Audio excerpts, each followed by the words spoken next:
O Freud, ele vai escrever um texto chamado Um Tipo Especial de Escolha de Objeto Amoroso, feita pelos homens. E é desse livro que eu vou tirar algumas ideias. A questão é a seguinte. Vamos pegar alguns aspectos históricos e culturais. E aí eu peguei uma frase que é a seguinte: a recusa de sexualizar a mulher se contrapõe a todo instante à tendência de sexualizá-la de forma perversa. Ou é santa ou é prostituta. Então a gente pode perceber o seguinte: num colégio, se um menino, o que é uma ideia muito comum, se um menino ele namora todas as meninas, ele vai receber diversos adjetivos. Se uma menina ela começa a namorar um menino, então aquela menina ela é para casar, enfim, ela é a menina santinha, é a menina de casa, a menina certinha. No entanto, se ela larga desse menino e fica com outro, e larga desse menino e fica com outro, não existe meio termo. Rapidamente ela vai para o outro extremo. O outro extremo seria o quê?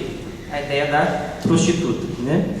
O termo prostituta não é muito ideal aí, porque prostituta tem uma questão financeira, ok? A ideia é aquela menina que tem a fama de duvidosa, né? Essa que é a ideia. Então tem um texto do Mário de Andrade chamado Amar, verbo intransitivo, em que um patriarca da família ele contrata uma governanta alemã para educar tanto o filho quanto a filha. Mas só que esta governanta, além de educadora, ela é uma prostituta. Então ela é contratada para educar o menino de um jeito, ok? E de que jeito? Introduzi-lo, inclusive, na vida sexual. E para a menina, ela é contratada para servir como uma espécie de exemplo, né? Ter uma educação para essa menina bem formal. Nós temos um outro exemplo que é Belle de Joux, que é um filme em que uma moça da sociedade, ela, toda tarde, ela vai se prostituir. E pesquisas na área da geografia apontam que existem algumas coisas que são fundamentais na cidade. Então, por exemplo, a igreja, a delegacia, o cemitério, mas todas as cidades vão ter uma coisa, que é o quê? Que é o bordel, né? E aí presta atenção para essa palavra, bordel no sentido de porta, aquilo que fica às margens da sociedade.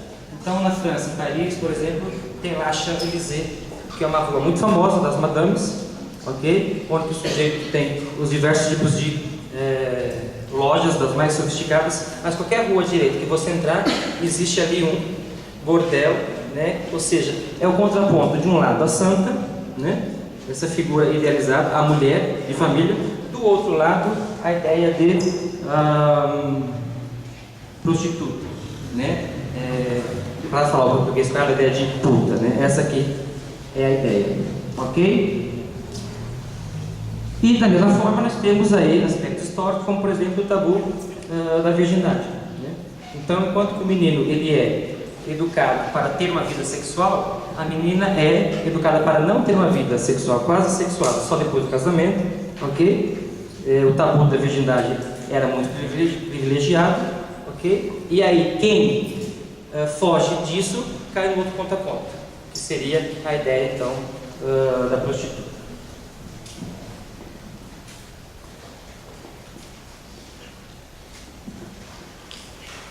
Essa é a ideia de um lado, né, a mulher ocupando ou a santa, ou do outro lado a prostituta, nos remete a uma questão da psicologia masculina, principalmente na relação do homem que ele vai estabelecer com a mulher. O que eu vou ler aqui trata do complexo de Édipo masculino, que é o seguinte: o primeiro objeto de amor e investimentos libidinais de um menino se dirige à mãe, ou pelo menos àquela que cuida dele. No entanto, com a interdição do incesto, este menino terá que renunciá-la por outra mulher, que não será amada a partir dos seus protótipos infantis. A dificuldade apontada por Freud está no fato de que este mesmo menino, agora um homem, não consegue amar e desejar ao mesmo tempo uma mulher, uma vez que desejá-la seria entrar em contato com o horror da castração, né? Ou seja, ele tem o primeiro objeto de amor, que é a mãe. Esta mãe, ela é interditada pela lei de incesto, ele vai ter que renunciar a essa mãe, substituir essa mãe por um outro objeto, ok? Esse objeto ele vai conseguir amar, né? Porque ela está na série da mãe. No entanto, a dificuldade que o Freud aponta é o seguinte: como que esse menino vai conseguir desejar este objeto que ele ama, que está em ligação íntima com a mãe? Desejá-la seria cometer o incesto, ok? E aí o Freud diz uma frase muito enigmática, talvez: portanto, quando o homem ama, não consegue desejar, e quando deseja, ele não pode amar. Uma saída apontada por Freud é desdobrar a mulher em duas séries: aquela que se assemelham à santa da sua mãe, aquelas que estão na série do amor, são mulheres que ele idealiza porque se assemelham à mãe, ok? E as outras, que ele vai contrapor no outro lado. Então, qual que é a mulher mais distante da santa? Né? É a ideia da moça que tem a reputação colocada em dúvida, né? Que nós podemos traduzir pela puta, né? Porque a ideia de prostituta tem a questão financeira. O homem se encontra fendido em seu desejo, então, entre a puta e a santa. Ou seja, para ele poder desejar sexualmente, ele precisa colocar essa mulher, né, o mais distante possível daquele ideal de amor que está ligado à mãe, ok? O Freud vai apontar que quando isso não acontece, isso é, por exemplo, uma das causas da impotência sexual, da impotência psíquica.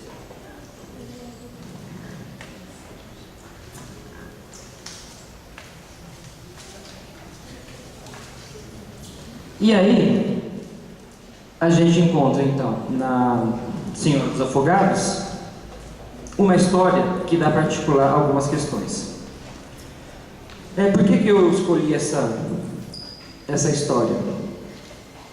O ano passado teve um grupo em São Paulo chamado Grupo de Teatro Macunaíma, que eles estavam montando a Senhora dos Afogados. E a pessoa que estava montando, através do livro, me convidou para ir lá falar com os atores e as atrizes que iriam encenar a peça. E aí eu estive lá 2 vezes conversando, né, e tendo um olhar, digamos assim, psicanalítico desta obra, A Senhora dos Afogados. E foi daí então que surgiu a ideia de fazer um texto articulando então A Senhora dos Afogados com as ideias do Freud, né? Eu vou ler A Senhora dos Afogados a partir de uma concepção edípica masculina. Essa aqui é a ideia. A peça é mais ou menos o seguinte: tem o Misael, que é o patriarca da família, que convive com as santas da sua vida, a esposa e a mãe, né? Dessa última, ele não conseguiu se separar, porque ele continua morando com a mãe. E da primeira, ou seja, da esposa, ele só soube ter filhos, e como vai aparecendo a peça, sem prazer, né? Ele é acusado logo de início de matar uma moça de má fama, de quem foi amante e loucamente apaixonada. Então ele teve uma amante no início, uma prostituta, que ele é acusado de matar essa prostituta. Esse é o patriarca da família. Ele é casado com a dona Eduarda, mulher ainda formosa, são palavras do Nelson Rodrigues, apesar de alguns cabelos grisalhos, casta e severa no seu luto fechado. Eles têm uma filha, Moema, né, que mata as 2 irmãs para ser a filha única e não dividir o amor do pai. Então, a peça começa com o anúncio de que mais uma filha havia morrido. Quem matou essa filha foi a própria Moema, já tinha matado outra, e ela mata as irmãs para ser a filha única do pai. Tem o Paulo, que é o filho do casal, muito ligado à mãe, e o único que chora na família com doçura. Isso são as construções que o Nelson Rodrigues vai fazendo do personagem. E tem a Madame, que é a amante de Misael. Essa mulher, ela não aparece. Ela só aparece no imaginário dos homens.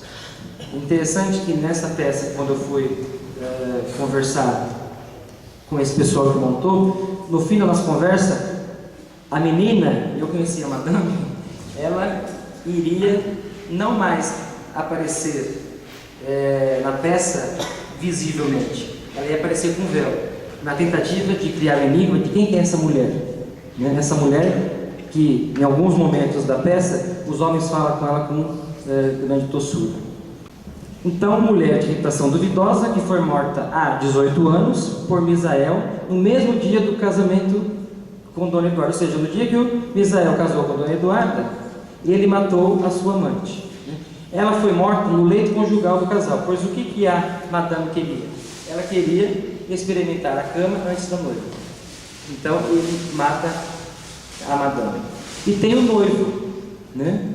Que é o filho dessa prostituta, de madame, com o Misael, e que ele, crescido já, ele é o noivo da Moema, ok? E tem uma avó, que é a mãe do Misael, que eles vivem todos juntos nessa casa.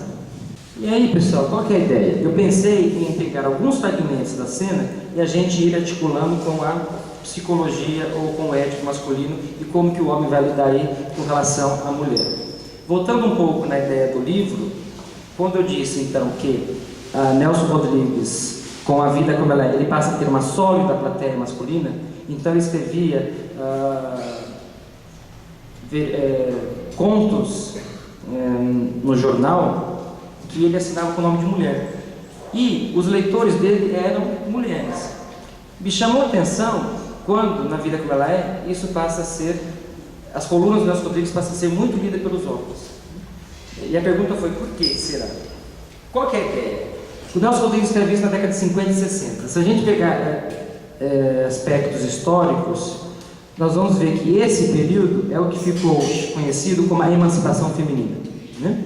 Movimentos da década de 60 promoveram com que a mulher saísse de uma condição subjetiva estabelecida com o homem para um outro patamar, um outro papel. Ela passa a ter os mesmos direitos, seja sociais, no trabalho e no desejo, né? A mulher pode passar a desejar, da mesma forma que o homem deseja. Ela passa a ter uma vida sexual. A questão é a seguinte: como que o homem vai lidar com essa mulher mais desejante? É uma ideia conhecida no Freud que diz o seguinte, que um homem só vai conseguir desejar uma mulher, né, a partir aí de alguns movimentos. Um deles é depreciando a mulher. Então, se a gente pegar alguns aspectos históricos, e eu selecionei aqui 4. Um, que é na Grécia Antiga. Na Grécia Antiga, o amor culto se refugiava no homossexualismo. O amor considerado culto era entre um homem e outro homem, não entre um homem e uma mulher. A mulher não tinha visibilidade na sociedade grega, ok? Então, nesse ponto, perceba que a mulher é colocada de lado. Avançando muito e dando alguns saltos históricos, no século XI e século XII, a gente vai encontrar uma forma de relação entre homem e mulher chamada amor cortês. O amor cortês é interessante porque ele só acontece no plano ideal. A mulher idealizada, a mulher amada, aquele que ama, normalmente ele nem a conhece, porque ele ouviu falar dessa mulher. Essa mulher não pode ser dele pelo seguinte: primeiro, porque ela é casada; segundo, porque ela pertence a uma outra classe social. Naquela época não se permitia essa mudança. Então ele fica amando essa mulher, ele faz as suas cantigas de amor para essa mulher, mas a mulher que ele tem em casa, que é a sua, ele não trata com o mesmo ideal, com a mesma forma, ok? Isso ficou chamado, ou convencionou chamar como amor cortês. Veja que neste momento a mulher também, ela é colocada bem distante do homem, ela é idealizada. Então na Grécia Antiga ela é colocada de lado, e no amor cortês ela é idealizada. E se ela é idealizada, ela é o quê? Inalcançável.